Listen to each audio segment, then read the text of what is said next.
नमस्कार दोस्तों, आप सभी का मेरे चैनल पर स्वागत है। बेटियों की राह होगी आसान। जी हाँ, बेटियों को सुरक्षा और सुविधा प्रदान करने के लिए कल केंद्रीय बजट में बहुत बड़ा तोहफा। आज सरकार ने घोषणा की कि हर जिले में खुलेंगे गर्ल्स हॉस्टल। दूर दराज और पिछड़े क्षेत्रों की बेटियों को उच्च शिक्षा से जोड़ने को लेकर केंद्र सरकार ने किया बजट में ऐलान। जी हाँ दोस्तों, यह बहुत बड़ी अपडेट है है है महिलाओं की सुरक्षा और सुविधा से जुड़ा हुआ बहुत बड़ा अपडेट है कि बेटियों की राह होगी आसान। हर जिले में खुलेंगे गर्ल्स हॉस्टल। जी हाँ, आइए इस खबर को विस्तार से देखते हैं। उससे पहले आपसे एक रिक्वेस्ट है कि आप मेरे चैनल पे नए हैं तो सब्सक्राइब कर लीजिएगा, ताकि पल पल की अपडेट आपको मिलता रहे। तो बेटियों की उच्च शिक्षा पर फोकस करते हुए केंद्र सरकार ने बजट में शिक्षा को न सिर्फ अपनी प्राथमिकता वाला प्रमुख सेक्टर में रखा, बल्कि उसे पिछले साल के मुकाबले 8% से अधिक की धनराशि भी मुहैया कराई है। पिछले साल बजट में शिक्षा पर जहां 1.28 लाख करोड़ रुपए खर्च किया गया था, वहीं इस बार उसे बढ़ाकर 1.39 लाख करोड़ रुपया कर दिया गया है। वहीं बेटियों की उच्च शिक्षा की राह को आसान बनाते हुए राज्यों की मदद से देश के प्रत्येक जिले में एक बालिका छात्रावास स्थापित करने की घोषणा की है। देश में करीब 700 से अधिक जिले हैं। बजट में बालिका छात्रावास बनाने की यह घोषणा बेटियों को विज्ञान, तकनीक, इंजीनियरिंग और गणित जैसे क्षेत्रों में उच्च शिक्षा के लिए प्रोत्साहित करने के लिए की गई है। मौजूदा समय में दूर दराज और पिछड़े क्षेत्रों में रहने वाली बेटियां सिर्फ इसलिए इन क्षेत्रों में उच्च शिक्षा की पढ़ाई के लिए आगे नहीं बढ़ पाती क्योंकि उनके आसपास इन क्षेत्रों में उच्च शिक्षा के लिए कोई संस्थान नहीं है। ऐसे में उन्हें उच्च शिक्षा की पढ़ाई के लिए बड़े शहरों या जिलों में जाना होता है, लेकिन वहां रहने खाने की सुविधा नहीं होने से वह विज्ञान, गणित और इंजीनियरिंग जैसे क्षेत्रों में आगे की पढ़ाई नहीं कर पा रही थी। बालिकाओं की हिस्सेदारी 28.5%।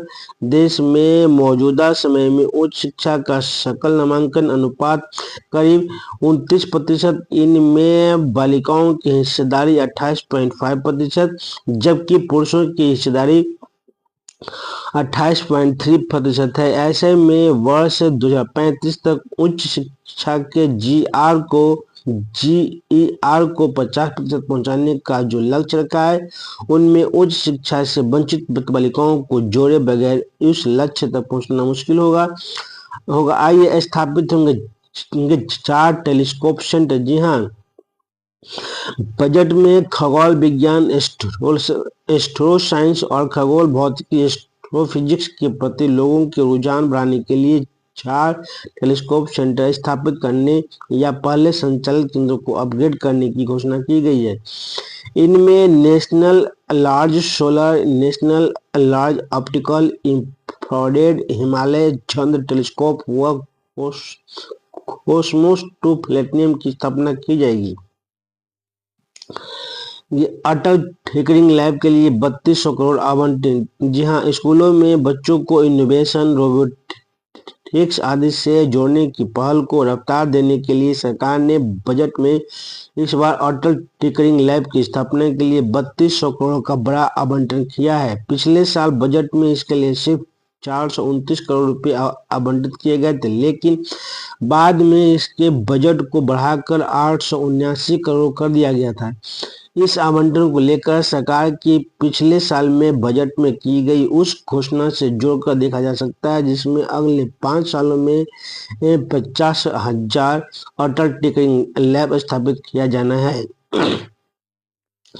2035 तक उच्च शिक्षा के जीआईआर को 50% करने के लक्ष्य को हासिल करने में बेटियों की अहम भूमिका होगी। 1.39 लाख करोड़ रुपए का शिक्षा बजट किया गया। प्रस्तावित चालू वित्तीय वर्ष में यह 1.28 लाख करोड़ रुपये था।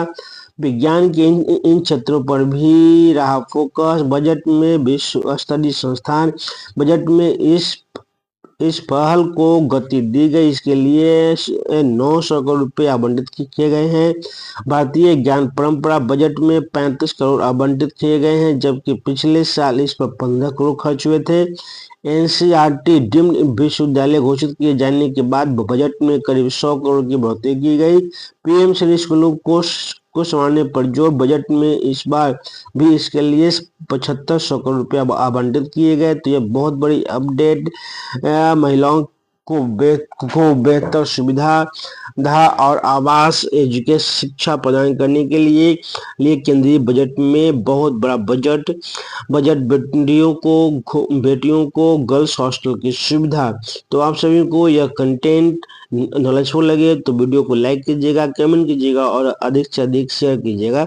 और मेरे चैनल पे नए हैं तो सब्सक्राइब कर बेल आइकन को दबाना नहीं भूलिएगा।